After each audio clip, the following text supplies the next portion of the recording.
আসসালামু আলাইকুম ওয়া রাহমাতুল্লাহ। আলহামদুলিল্লাহি ওয়াহদা ওয়াসসালাতু ওয়াসসালামু আলা মান লা নাবিয়্যা বা'দা। ফাউযু বিল্লাহি মিনাশ শাইতানির রাজীম। ইন্নাস সালাতা তানহা আনিল ফাহশাই ওয়াল মুনকার ইলা আখিরিল আয়াত। عن ابي هريره رضي الله تعالى عنه قال قال رسول الله صلى الله عليه وسلم الصلوات الخمس والجمعة الى الجمعة ورمضان الى رمضان مكفرة لما بينهم اذا اجتنبت الكبائر رواه مسلم। আহলে হাদিস আন্দোলন বাংলাদেশ মেহেরপুর সাংগঠনিক জেলা কর্তৃক আয়োজিত সন্ত্রাস ও জঙ্গিবাদ বিরোধী ইসলামী সম্মেলনের মহাজ্জাজ মহতারাম সভাপতি, সহসভাপতি সাহেবান, প্রধান অতিথি, বিশিষ্ট আলেমে দ্বীন, রাজশাহী বিশ্ববিদ্যালয়ের সিনিয়র প্রফেসর মহতারাম আমিরে জামাত আহলে হাদিস আন্দোলন বাংলাদেশ প্রফেসর ডক্টর মোহাম্মদ আসাদুল্লাহ আল গালি, অন্যান্য জেলা থেকে আগত পবিত্র কোরআন ও সহিহ হাদিস প্রিয় সম্মানিত উপস্থিতি, পর্দার অন্তরালে অবস্থানরত মা ও বোনেরা, যাবতীয় প্রশংসা সেই মহান মাবুদের যার একান্ত দয়াতে অনেক প্রতিকূল পরিবেশ, কর্মব্যস্ততা সবকিছুকে ফেলে রেখে বাকি জীবনে চলার কিছু পাথেয় সংগ্রহ করার চরম মানসিকতা নিয়ে আজকে যার একান্ত দয়ায় এ মাহফিলে উপস্থিত হওয়ার সম্ভব হলো, তার সানে শুকরিয়া আদায় করছি আলহামদুলিল্লাহ। দরুদ ও তাসলিমাত উদ্ভাসিত হোক সরওয়ারে কায়্যিনা সাইয়্যিদুল মুরসালিন রাহমাতুল লিল আলামিন জনাবে মুহাম্মদ রাসূলুল্লাহ সাল্লাল্লাহু আলাইহি ওয়াসাল্লামের প্রতি সংক্ষিপ্ত দরুদ পেশ করছি সাল্লাল্লাহু আলাইহি ওয়াসাল্লাম।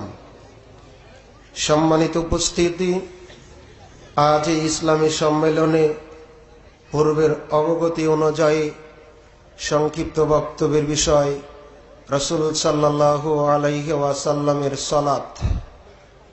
উল্লেখিত বিষয়ে সংক্ষিপ্ত আলোচনা তুলে ধরার চেষ্টা করব ইনশাআল্লাহ। ভূমিকায় কোনো কথা না নিয়ে সরাসরি চলে যাচ্ছি আলোচনার দিকে। মহান আল্লাহ বলেন, কিয়ামতের দিন হিসাব নিকাশের পর একদল মানুষ জান্নাতে যাবে, আর একদল মানুষ জাহান্নামে যাবে। যত জাহান্নাম আছে তার মধ্যে একটির নাম হলো সাকার। সাকারে কিছু মানুষ থাকবে, এর বাহিরেও কিছু মানুষ থাকবে। বাহিরে যারা থাকবে তারা সাকারের মানুষদেরকে দেখতে পাবে, দেখেই তাদেরকে জিজ্ঞাসা করবে, মা সালাকাকুম ফিস সাকার, বলো তোমাদের অপরাধ কি ছিল, পাপ কি ছিল, যার কারণে তোমাদের থাকার জায়গা হয়েছে সাকার নামক জাহান্নাম। সেই দিন তারা বলবে, চারটি পাপের কারণে আমাদের থাকার জায়গা হয়েছে সাকার নামক জাহান্নাম। তার প্রথম অপরাধ নিজেরাই স্বীকার করে বলবে, ওয়াকালু লাম নাকু মিনাল মুসাল্লিন, আমরা পৃথিবীতে মুসল্লি ছিলাম না, সালাত আদায় করতাম না। সালাত এমন একটা ইবাদত যা না করলে মানুষ জাহান্নামে যাবে। রাসূল সাল্লাল্লাহু আলাইহি ওয়াসাল্লাম বলেন, আল ফারকু বাইনানা ওয়া বাইনাল কুফরি তারকুস সালাত, মুসলিম ও অমুসলিমদের মধ্যে পার্থক্য করার মানদণ্ড হলো সালাত। আব্দুল্লাহ ইবনে মাসউদ রাদিয়াল্লাহু তাআলা আনহু বলেন, রাসূল সাল্লাল্লাহু আলাইহি ওয়াসাল্লাম একদা সাহাবীদের নিয়ে বসেছিলেন। এক সাহাবী ছুটে আসলেন। হাদিসের প্রেক্ষাপটে এসেছে এই সাহাবীটা মদিনার বাজারে খেজুর বিক্রেতা ছিল। একজন সুন্দরী রূপসী মহিলা তার কাছে খেজুর ক্রয় করার জন্য যখন গেল, তার চেহারা দেখে সে প্রতারণায় পড়ে গেল।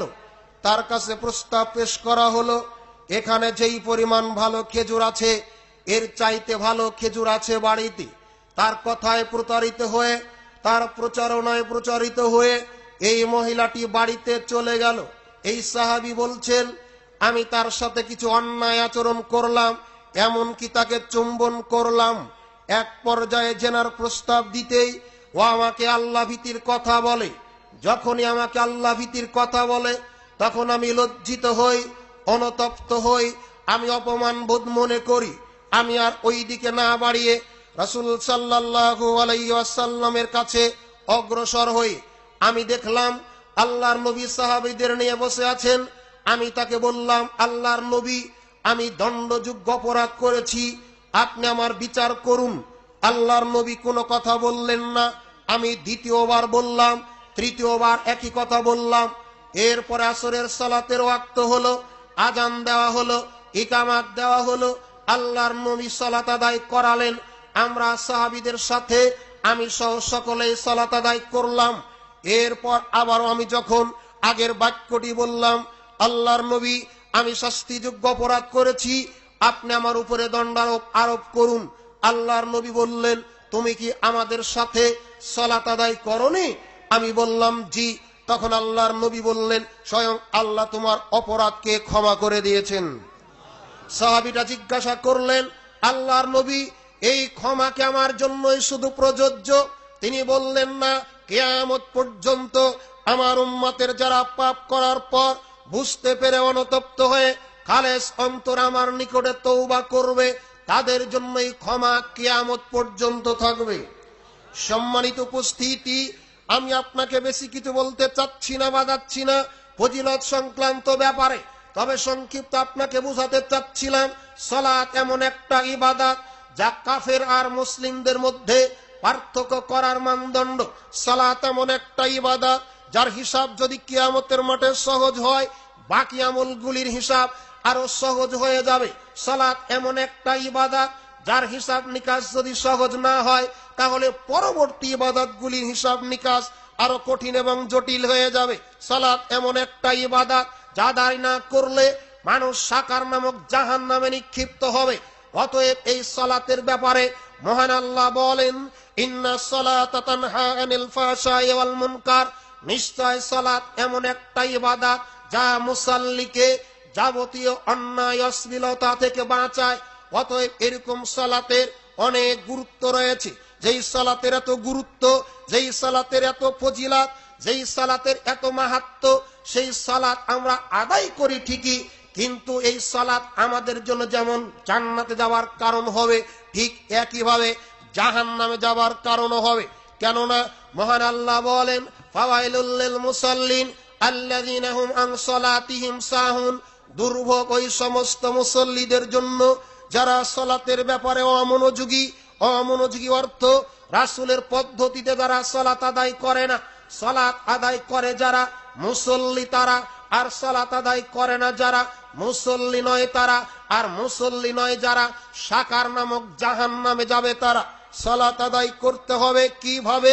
এ মর্মে রাসূল সাল্লাল্লাহু আলাইহি ওয়াসাল্লাম বলেন, সাল্লু কামা রাআইতুমুনি উসাল্লি, তোমরা ওইভাবে সালাত আদায় করো যেভাবে আমাকে সালাত আদায় করতে দেখেছো।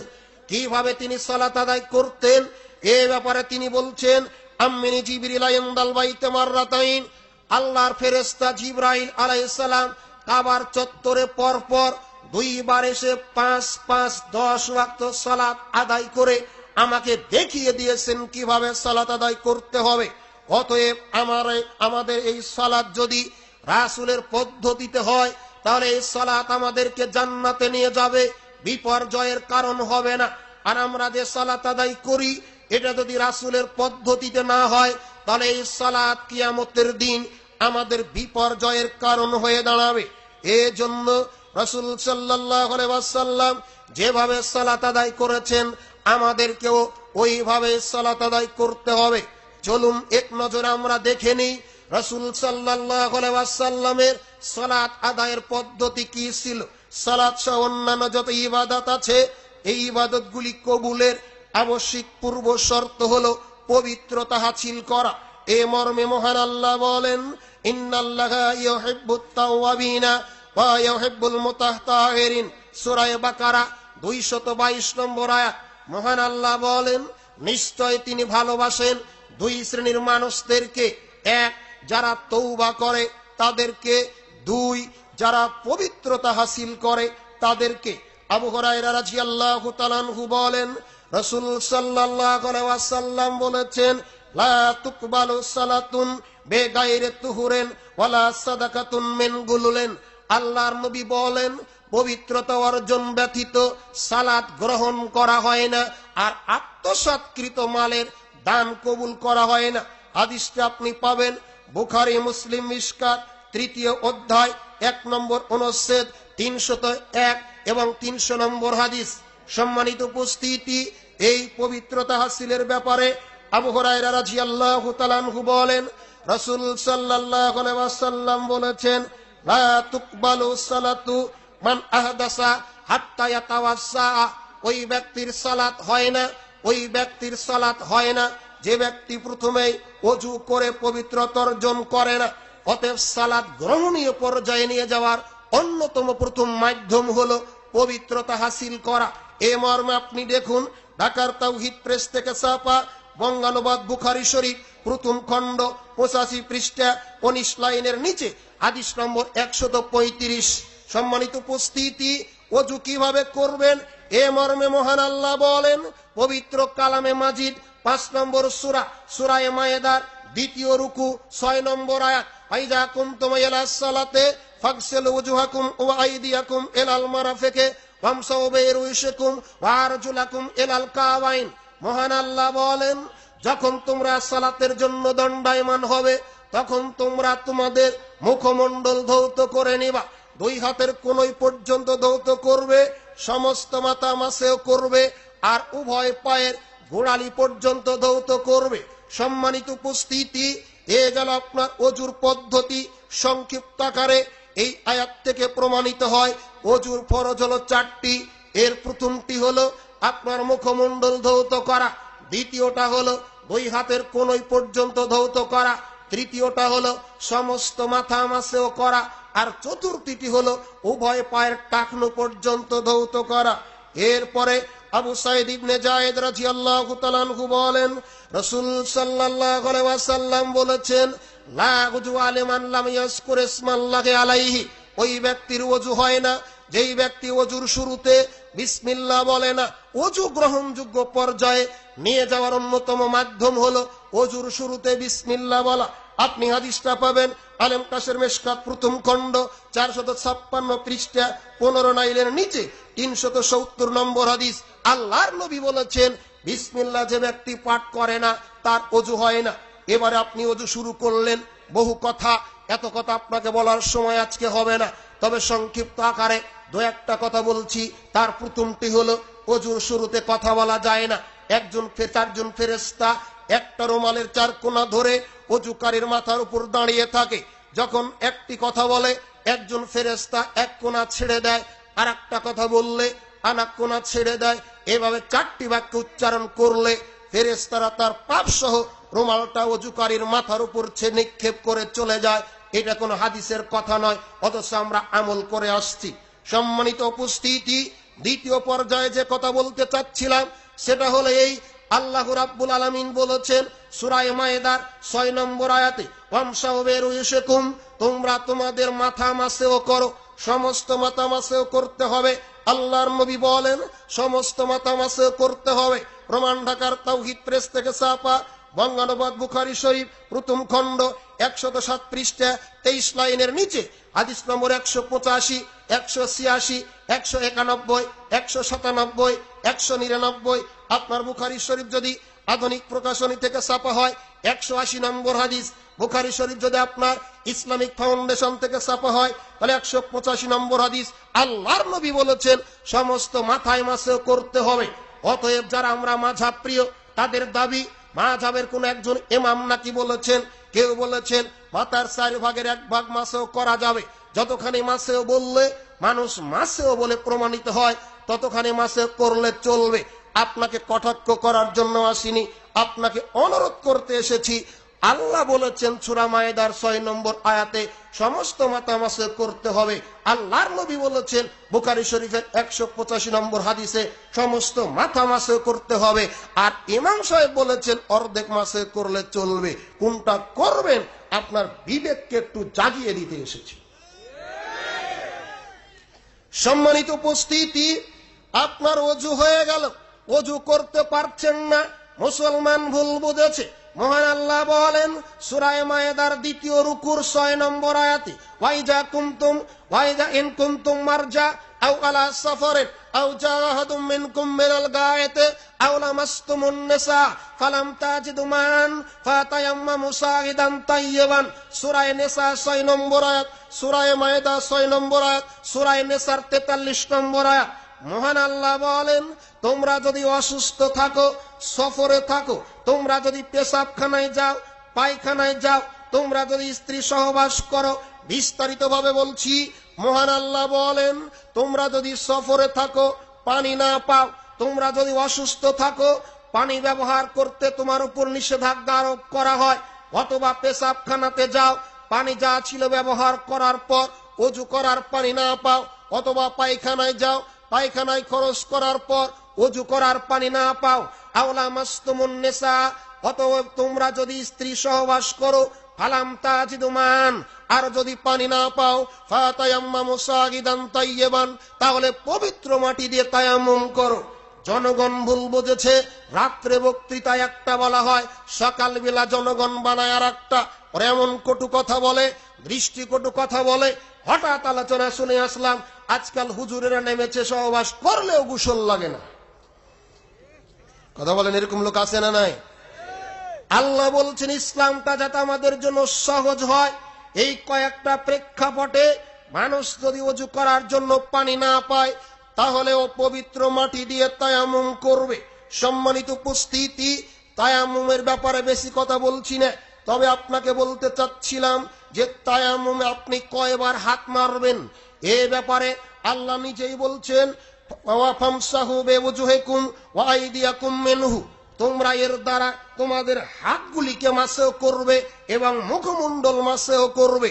তায়াম্মুমের মাধ্যম আল্লাহর নবী বলছেন বুখারী শরীফ প্রথম খণ্ড 172 পৃষ্ঠা 4 লাইনের নিচে হাদিস নম্বর 338, 339, 340, 341, 342, 343, 344, 345, 346, 347।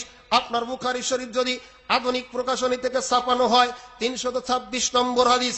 বুখারী শরীফ যদি আপনার ইসলামিক ফাউন্ডেশন থেকে ছাপা হয় 331 নম্বর হাদিস। আপনি খুলুন আলেম ক্লাসের মিশকাত, ইবনে মাজাহ মিশকাত 3য় অধ্যায় 4 নম্বর অনুচ্ছেদ 402 নম্বর হাদিস। আল্লাহর নবী বলেছেন তায়াম্মুমে মাটিতে হাত মারতে হবে 2 বার। তিনি দেখিয়ে দিলেন, মাটিতে ভাবে হাত মারতেন, এরপরে তুলতেন, এরপরে হাতে ফুঁক দিয়ে ধুলাবালি ঝাড়তেন, মুখমণ্ডল মাসেও করতেন, আর 2 হাত কবজি পর্যন্ত মাসেও করতেন। ওযু করে যা যা করা যায়, তায়াম্মুম করে তা করা যায়।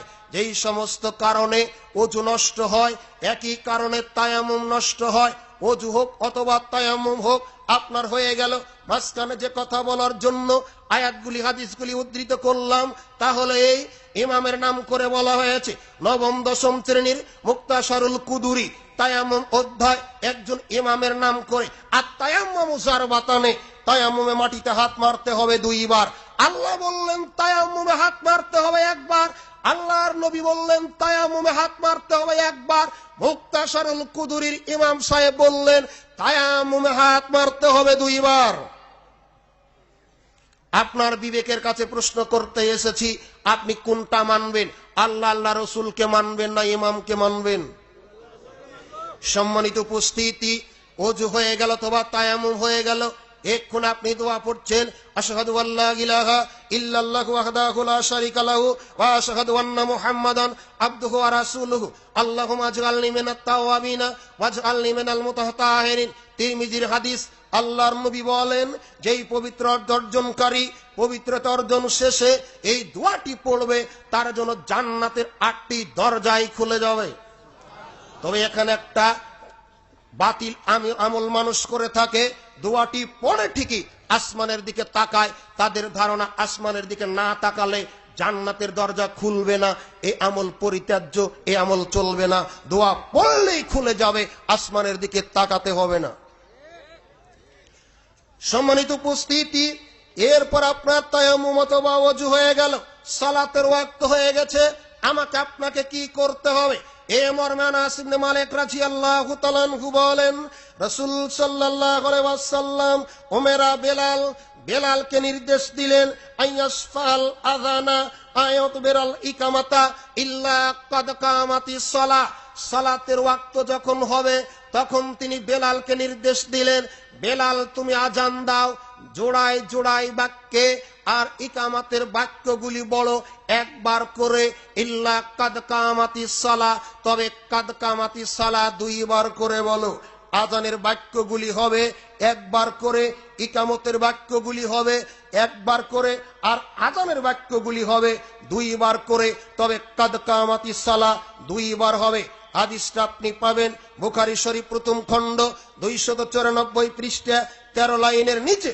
আপনি দেখুন 605, 606, 607, 3457। বুখারী শরীফ যদি আপনার আধুনিক প্রকাশনী থেকে ছাপা হয় 568 নম্বর হাদিস। বুখারী শরীফ যদি আপনার ইসলামিক ফাউন্ডেশন থেকে ছাপা হয় 576 নম্বর হাদিস।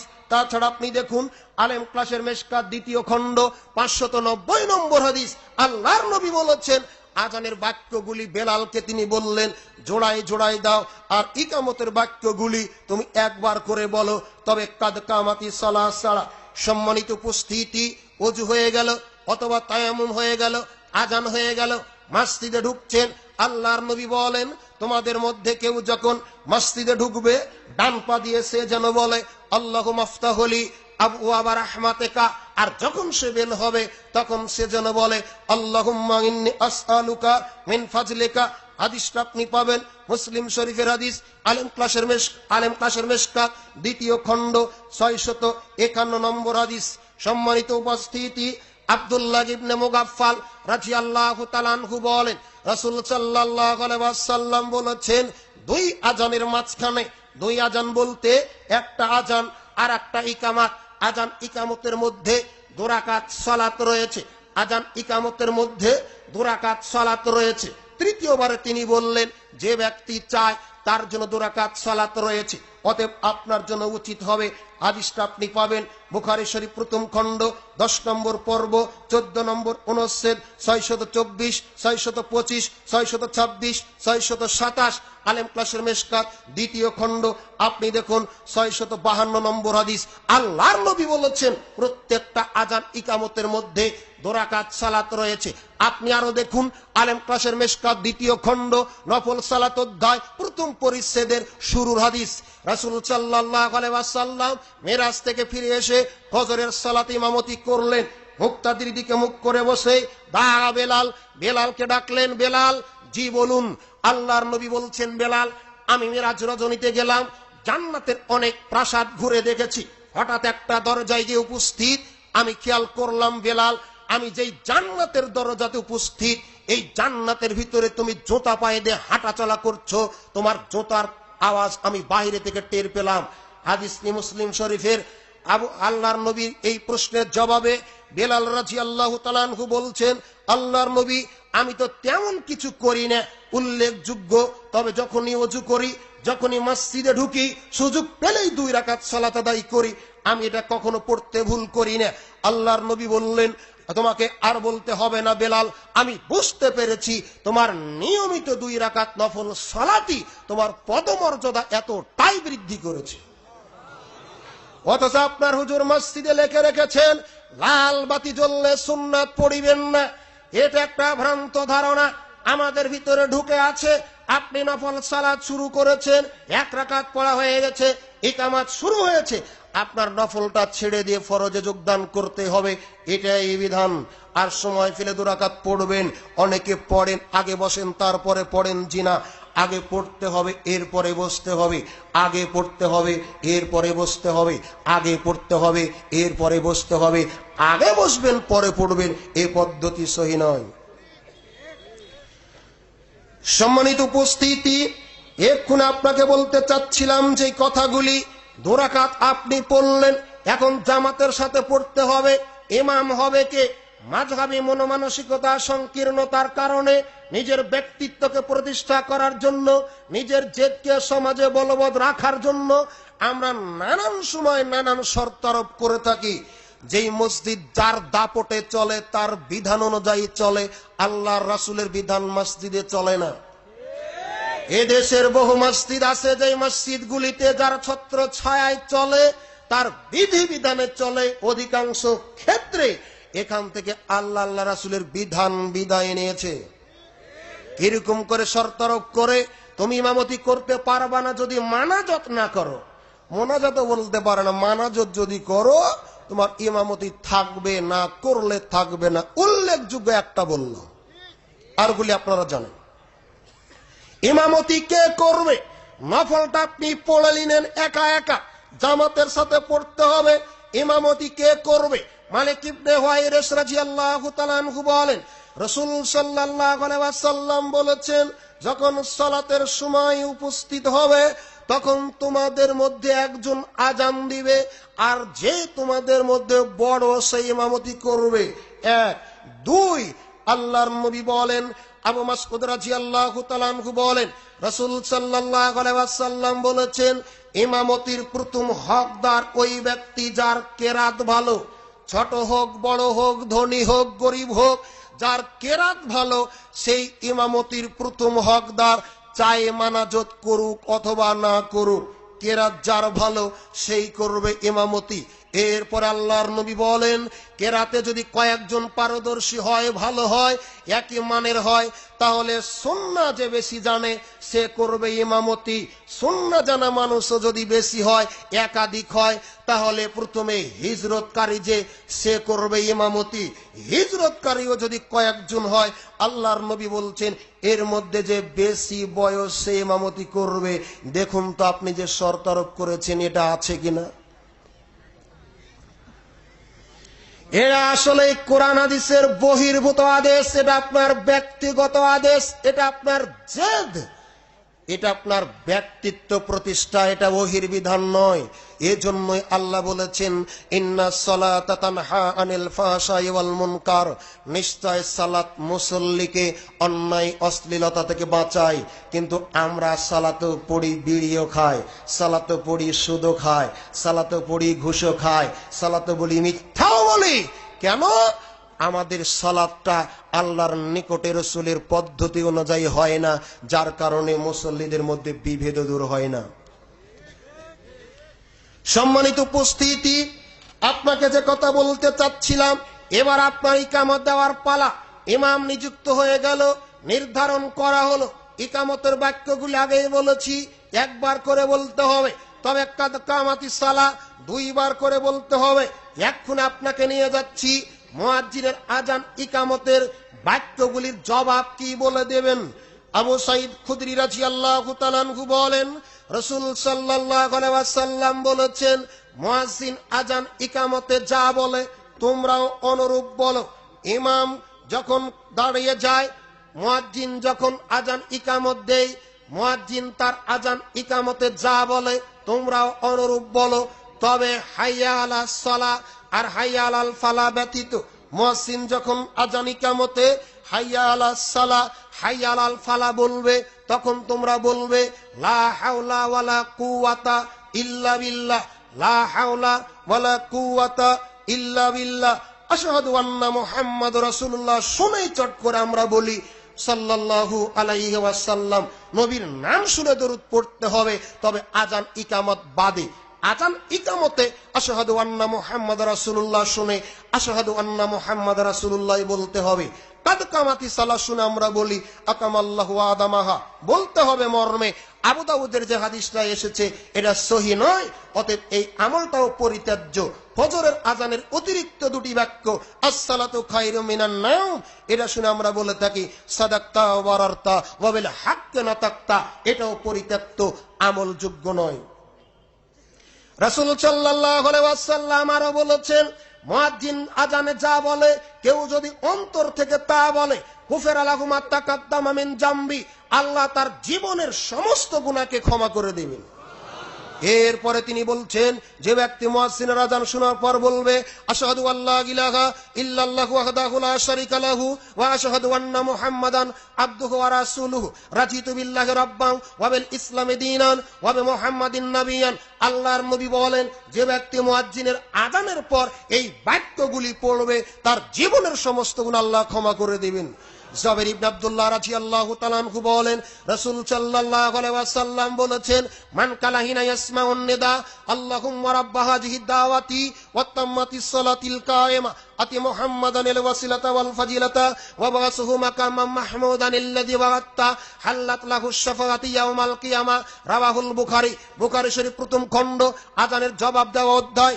জাবের ইবনে আব্দুল্লাহ রাদিয়াল্লাহু তাআলা আনহু বলেন, রাসূল সাল্লাল্লাহু আলাইহি ওয়াসাল্লাম বলেছেন, মুয়াজ্জিনের আযান শোনার পর যে ব্যক্তি পড়বে আল্লাহুম্মা রাব্বা হাযিহি থেকে শুরু করে ওয়া আত্তা পর্যন্ত, আল্লাহর নবী বলেছেন এই তেলাওয়াতকৃত ব্যক্তির জন্য সুপারিশ করে জান্নাতে নিয়ে যাওয়া আমার জন্য ওয়াজিব হয়ে যাবে। তবে ওয়াদ দারাজাতা ওয়া রাফিয়াতা ইন্নাকা লা তুকলিফুল মিয়াদ বললে একটা নেকি হবে, মর্মে হাদিস এখন আমরা পাইনি। যদি কেউ পেয়ে থাকেন দয়া করে জানালে আমরা উপকৃত হব। এ মর্মে কোনো সহিহ বর্ণনা নেই, তবে ওয়া আত্তা পর্যন্ত পড়লে নবী এই পড়া ব্যক্তির জন্য সুপারিশ করে জান্নাতে নিয়ে যাবেন, মর্মে বুখারীতে হাদিস আছে। সম্মানিত উপস্থিতি, আযান ইকামত সবকিছু কমপ্লিট হয়ে গেল। এরপর আপনি দাঁড়াচ্ছেন, আল্লাহর নবী বলেন তোমরা কাতার সোজা করো, পায়ের সাথে পা কাঁধের সাথে কাঁধ মিলাও, তোমরা কাতার সোজা করো। কাতার যদি বাঁকা করো আল্লাহ তোমাদের অন্তরকেও বাঁকা করে দিবেন। তার মানে মুসল্লি মিল থাকবে না। মসজিদে দুনিয়ার যত গন্ডগোল সব মসজিদে। সূরা ফাতিহা পড়বে কি পড়বে না, আমিন জুড়ে বলবে না ধীরে বলবে, হাত বাঁধবে বুকের উপরে না নিচে, মোনাজাত করবে কি করবে না, এই নিয়ে যত গন্ডগোল মসজিদে। বাহিরে যারা বেনামাজি ওরা হাসে, আমরাই ভালোবাসি ওদের চাইতে। হয় না কেন বিভেদ, যায় না কেন রসুলের তরিকা অনুযায়ী সালাত হয় না বলে এই করুণ পরিস্থিতি। রসুলের পদ্ধতিতে যদি সালাত হয় তাহলে আল্লাহর কথা ব্যর্থ হবে না, মিথ্যা হবে না, ভুয়া হবে না। তিনি বলেছেন নিশ্চয় সালাত মুসল্লিকে অন্যায় অশ্লীলতা থেকে বাঁচায়। আমরা বাঁচতে পারি না কেন? রসুলের তরিকা অনুযায়ী সালাত হয় না তাই। এরপর আপনাকে বোঝাচ্ছিলাম অন্য হাদিস আল্লাহর নবী বলেন, আমি আল্লাহর কসম করে বলছি, ওই মুসল্লি যখন পায়ের মাঝখানে ব্যবধান রাখে, ফাঁক রাখে, ওখানে আমি শয়তানের বাচ্চাকে বসে থাকতে দেখেছি। অন্য হাদিসে তিনি বলছেন, যেখানে তোমরা এভাবে দুই মুসল্লি ফাঁকটা বন্ধ করো, বন্ধকারীর জন্য আল্লাহ জান্নাতের ভিতরে গৃহ নির্মাণ করবেন। অতএব পবিত্র কোরআন এবং সহিহ হাদিস মেনে, ওহীর বিধানকে মেনে, মাযহাবকে ভুলে গিয়ে অন্তরকে প্রশস্ত করে আপনি এই বিষয়গুলি মেনে নেওয়ার চেষ্টা করুন। আল্লাহ তৌফিক দান করুক, আমিন। সম্মানিত উপস্থিতি, এরপরে তিনি বলছেন যে কথাগুলি, সেটা হলো এই, নিয়াত করবেন। আমরা প্রচলিত পদ্ধতিতে নিয়াত করি। যিনি ইমামতি করেন, আনা ইমামুল লিমান হাজারা ওয়া মাইয়াজুরু, হাদিসের কোন কিতাবে এ মর্মে নিয়াত পাওয়া যায় না। মুক্তাদি যারা আমরা নিয়াত করি, ইক্তেদাই তবে হাজাল ইমাম, আমি এই ইমামের ইক্তেদা করলাম। এই ধরনের আরবিতে নিয়াত পড়া হজের তালবিয়া ছাড়া অন্য কোন ইবাদতে চলে না। চলবে, নিয়ত করা জরুরি, যেহেতু নিয়তের উপরে নির্ভর করে তার ভালো অথবা মন্দ। তবে মুখে উচ্চারণ করে হজের তালবিয়া ছাড়া অন্য কোন ইবাদতের নিয়ত মুখে উচ্চারণ করার সহি দলিল নেই, অতএব এটাও পরিত্যাজ্য। অথবা আপনি পড়ছেন যে নামাইতুমান উসাল্লি লিল্লাহি তাআলা আরবা রাকাতান সালাতে যুহরে বিকাবাতে শরীফাতে আল্লাহু আকবার, এটা হলো আমপাড়ার কথা, হাদিসের কথা নয়। অতএব এটাও ছেড়ে দিতে হবে। মাঝাবি ভাইদের অনেককে দেখা যায় যার একটা সূরা মুখস্থ করাকে যতখানি গুরুত্ব দেয় না, তার চাইতে বেশি গুরুত্ব দেয় আপনার এই নিয়াত মুখস্থ করাকে, যেটা আদৌ ঠিক নয়। আপনাদেরকে অনুরোধ করব বিষয়গুলি আন্তরিকভাবে গ্রহণ করার জন্য। এরপর আপনাকে বলছি, শাহুল ইবনে সাদ রাদিয়াল্লাহু তাআলা আনহু বলেন, রাসূল সাল্লাল্লাহু আলাইহি ওয়াসাল্লাম জনগণকে নির্দেশ দিতেন এক জেরার উপরে আর এক জেরা রাখার জন্য, এক হাতের জেরার উপরে আর এক হাত রাখার জন্য। জেরার প্রথম বর্ণনা এই আপনার আলিয়া মাদ্রাসার নবম দশম শ্রেণীর মিশকাতুল মাসাবি কিতাবুল আদব বাবুস সালাম আল ফাসলুল আউয়ালের প্রথম পরিচ্ছেদের 4421 নম্বর হাদিস। এখানে জেরার বর্ণনা এসেছে। আল্লাহর নবী বলেন, যখন আদমকে সৃষ্টি করা হলো, যার দৈর্ঘ্য ছিল 70 জেরান 60 গজ, এখানে জেরার বর্ণনা এসেছে এক জেরার উপরে আর এক জেরা রাখতে হবে। অতএব আমরা বুকের উপরে হাত বাঁধার চেষ্টা করি, এটাই হলো সহি দলিল। নাভির উপরে হাত বাঁধার হাদিস সহি নয়। অতএব আপনাকে অনুরোধ করব, নারী হোক অথবা পুরুষ হোক, বুকের উপরে হাত বাঁধতে হবে। এরপরে সানা পড়লেন আল্লাহুম্মা বাঈদ বাইনি অথবা সুবহানাকা আল্লাহুম্মা ওয়া বিহামদিকা। তবে ইমামতি যদি করেন আপনাকে একটু কিছু হিকমত খাটাতে হবে, না হলে ইমাম যদি আল্লাহুম্মা বাঈদ বাইনি শুরু না করে সুবহানাকা আল্লাহুম্মা দিয়ে শুরু করে, ফাতিহা পড়ার পর অন্য সূরা পড়ে রুকু সেজদা করবে, মুক্তাদির আল্লাহুম্মা বাঈদ বাইনি পড়া হবে না। এজন্য আপনাকে বলছিলাম এ ব্যাপারে সজাগ থাকবেন। সংক্ষিপ্ত পরিস্থিতিতে বলছিলাম, রাফুল ইয়াদাইন করা সালাতের একটা সৌন্দর্য বটে। এ মর্মে আপনাকে বলতে চাচ্ছিলাম, মহতারাম আমিরে জামাত লিখিত সালাতুর রাসূল চতুর্থ সংস্করণ 138টার শুরুতে মোটা শব্দে দেওয়া আছে রাফুল ইয়াদাইন। রাফুল ইয়াদাইন 4 বার করতে হয়। আমরা এই ছোট জীবনে অনেক দাওয়াতি কাজে গিয়ে সংগঠনের ভাইদেরকেও জিজ্ঞাসা করলে অনেকে বলতে পারেন না। আমরা বলি সালাতুর রাসূল কাদের কাছে আছে, অনেকেই হাত তোলেন কিন্তু বলতে পারেন না 2 বৈঠক বিশিষ্ট সালাতে রাফুল ইয়াদাইন কয়বার বলতে হয়। যখনই প্রশ্নটা রাখা হয় অনেকে গণা শুরু করে, তার মানে কি ওর মনে নেই? গণা শুরু করে মানে ওর মনে নেই। আপনাকে বলছিলাম দেখুন খেয়াল আছে কিনা, হয় কিনা। 138টার শুরুতে রাফুল ইয়াদাইনের বিস্তারিত বিবরণ দেওয়া আছে। 2 বৈঠক বিশিষ্ট সালাতে, 2 বৈঠক মানে 2 রাকাত পড়ে সালাম ফিরানো। আজকে জোয়ার 2 রাকাত পড়েছেন, ফজরের 2 রাকাত পড়েছেন, ঈদের 2 রাকাত পড়েন। এই 2 রাকাত বিশিষ্ট সালাতে বৈঠক হয় একটা, আর 3 রাকাত আর 4 রাকাত বিশিষ্ট সালাতে আপনার বৈঠক হয় 2টা। 2 রাকাত পড়ে তাশাহুদ পড়ে উঠে যান, আর 1 রাকাত অথবা 2 রাকাত যোগ করে সালাম ফিরান। এরকম 2 বৈঠক বিশিষ্ট যদি হয় রাফুল ইয়াদাইন হবে 4 বার। 1 তাকবীরে তাহারিমা দিয়ে হাত বাঁধার সময়, 2 রুকুতে যাওয়ার সময়, 3 রুকু থেকে ওঠার সময়। এই হলো 3 বার। 1 বৈঠক হলে শেষ। যদি আপনার দ্বিতীয় বৈঠক হয় তাহলে প্রথম বৈঠক থেকে উঠে যখন হাত বাঁধছেন বাঁধার আগে আর একবার হবে। হাতটাই উঠবে আপনার কানের নতি বরাবর অথবা কাঁধ বরাবর। হাতটাই তুলবেন, মাথা হালাবেন না। হাতটাই তুলবেন, মাথা হারাবেন না। অনেক ভাইকে দেখা যায় যতখানি উপরে তুলে ততখানি নিচে নামায়। অতএব এই পদ্ধতিও সহি নয়। আপনাকে অনুরোধ করব বিষয়গুলি খেয়াল করার। এরপর আপনি বুকে হাত বেঁধে সানা পড়লেন, এরপর ফাতিহা পড়লেন। ইমাম হোক, মুয়াজ্জিন হোক, নারী হোক, পুরুষ হোক, ফজর হোক, জোহর হোক, আসর হোক, মাগরিব হোক, এশা হোক, জুমা হোক, ঈদ হোক, জানাজা হোক, প্রত্যেকটা সালাতে সূরা ফাতিহা পড়তেই হবে। ওবাদা ইবনে সামিত রাদিয়াল্লাহু তাআলা আনহু বলেন, রাসূল সাল্লাল্লাহু আলাইহি ওয়াসাল্লাম বলেছেন, লা সালাতা লিমান লাম ইয়াকরাউ বিফাতিহাতিল কিতাব। ওই ব্যক্তির সালাত হয় না যে ব্যক্তি সালাতে সূরা ফাতিহা পড়ে না। সূরা ফাতিহা যেই সালাতে পড়া হয় না এটা সালাত নয়।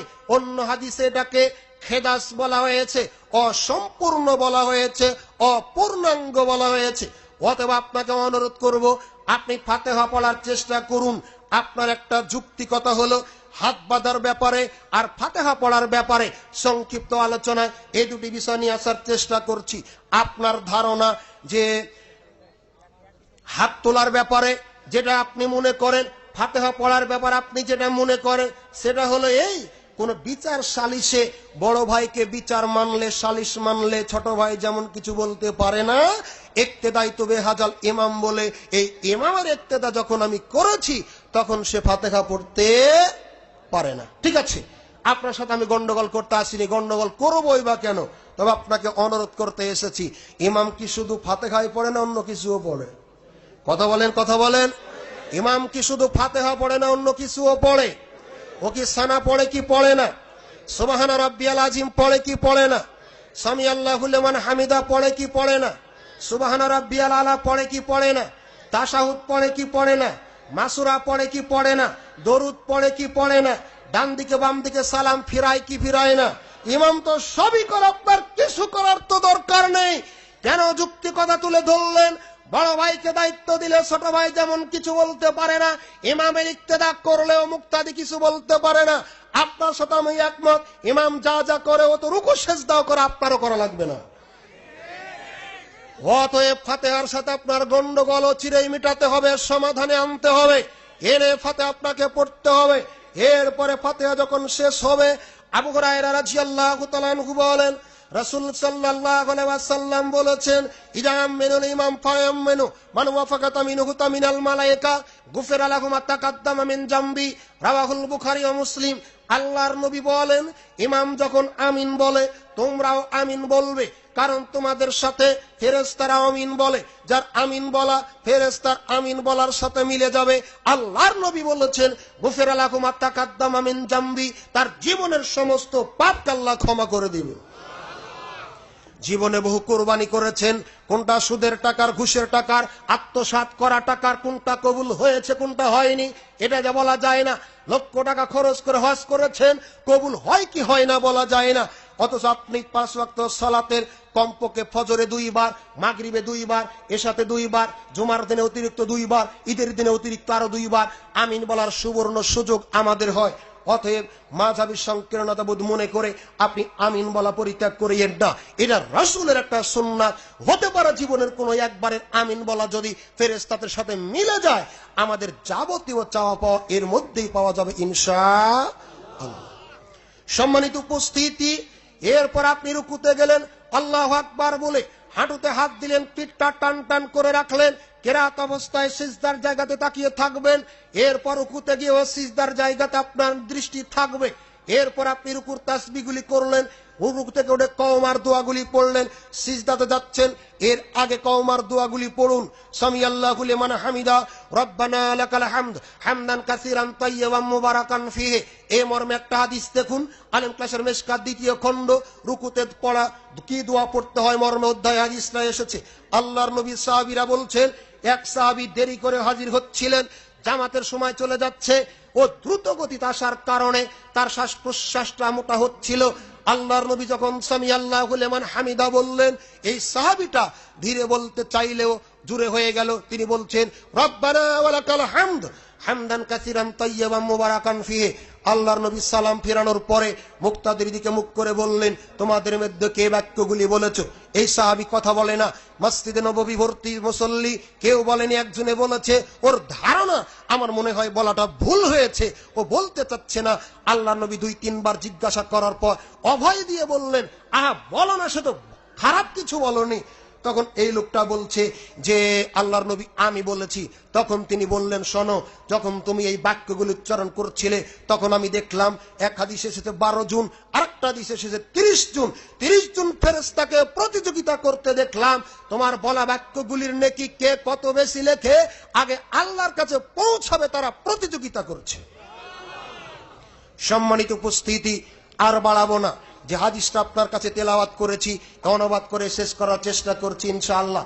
আবু হুরায়রা রাদিয়াল্লাহু তাআলা আনহু বলেন, রাসূল সাল্লাল্লাহু আলাইহি ওয়াসাল্লামের কাছে জনৈক বেদুইন ব্যক্তি এসে জিজ্ঞাসা করলো, আল্লাহর নবী, দুল্লানি আলা আমালিন জামাল তুদাখালতুল জান্নাতা, আমাকে এমন একটা আমলের কথা বলে দিন, আমি যখন এই আমলগুলি করব এর বিনিময়ে প্রতিদানে যাতে আমি জান্নাতে যেতে পারি।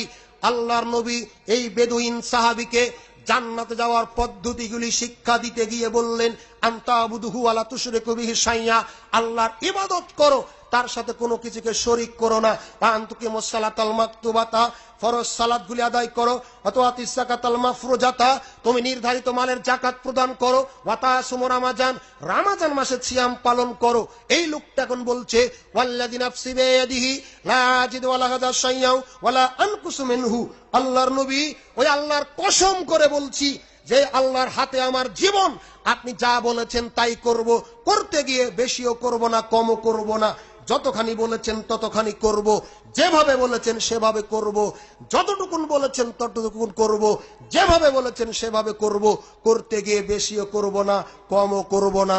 এই দৃঢ়তার সাথে আল্লাহর নামে স্বীকৃতি দিয়ে এই লোকটা যখন বাড়ির দিকে চলে যাচ্ছিল, আল্লাহর নবী অবশিষ্ট সাহাবীদের ডাক দিয়ে বললেন, মান শাররাহু আইয়ানজুরা ইলা রাজুলিন মিন আহলিল জান্নাহ, সাহাবীরা তোমাদের কেউ যদি জান্নাতি কোন মানুষকে দেখে খুশি হতে চাও, ফালে ইয়ানজুরু ইলা হাজা, তাহলে লোকটার দিকে দেখো, এই লোকটা জান্নাতি। লোকটা এখনো বাড়িতে যেতে পারেনি, 4টি আমলের কথা নবী তাকে বলেছেন, 4টি আমলের কোন আমলই তিনি এখনো করতে পারেননি। তাহলে কিসের ভিত্তিতে নবী তাকে জান্নাতি বলে ঘোষণা দিলেন?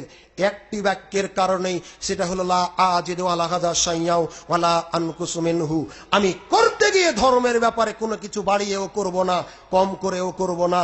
এই কথার ভিত্তিতেই নবী তাকে জান্নাতি বললেন। অতএব আপনাকে বিনীত অনুরোধ করি, আপনাদের কাছে যখন মুরব্বী টাইপের লোক বলি বাজান, সেজদাটা হচ্ছে ঠিকই, কিন্তু আর একটু লম্বা হবে, তখন আপনারা খেপে যান। এভাবেই ছেলে, তোর বয়স আর কয় দিনের, তোর চাইতে কত বড় বড় হুজুরের পিছনে নামাজ পড়লাম, কেউ ভুল ধরে না, আর 2 দিনের ছেলে তুমি ভুল ধরো। এরকম লোক আছে না নাই? অথবা এরকম লোক আছে না নাই?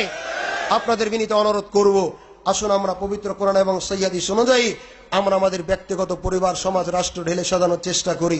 জীবনে যা ভুল ত্রুটি হয়েছে আল্লাহর নিকট অনুতপ্ত অন্তরে বিষয়গুলি সুপর্দ করে বাকি জীবন সহি শুদ্ধভাবে চলার আল্লাহ তৌফিক দান করুক, আমিন। যারা আপনারা এসেছেন, বাড়িতে আছেন, উপস্থিত অনুপস্থিত, সকলকে আল্লাহ কবুল করুক, আমিন। বিশেষ করে আপনাদের অনুরোধ করছি, সব মতামত, সব মাযহাবি ফেরকাবাজি সবকিছু ভুলে গিয়ে আসুন পবিত্র কোরআন এবং সহিহ হাদিসের আলোকে জীবন গড়ি। আল্লাহ আমাদের তৌফিক দান করুক, আমিন। সম্মানিত উপস্থিতি, আলোচনা যা কিছু নিয়ে এসে নিজে বুঝে তদনুযায়ী জনগণকে বুঝে সেই অনুপাতে বাস্তব জীবনে আমল করার তুমি তৌফিক দান করো, আমিন। তোমার নিকটে এই বিশাল দাবি রেখে আজকের আলোচনা এখানে শেষ করছি। সুবহানাকাল্লাহুম্মা ওয়া বিহামদিকা আশহাদু আল্লা ইলাহা ইল্লা আনতা আস্তাগফিরুকা ওয়া আতুবু ইলাইক। আসসালামু আলাইকুম ওয়া রাহমাতুল্লাহ।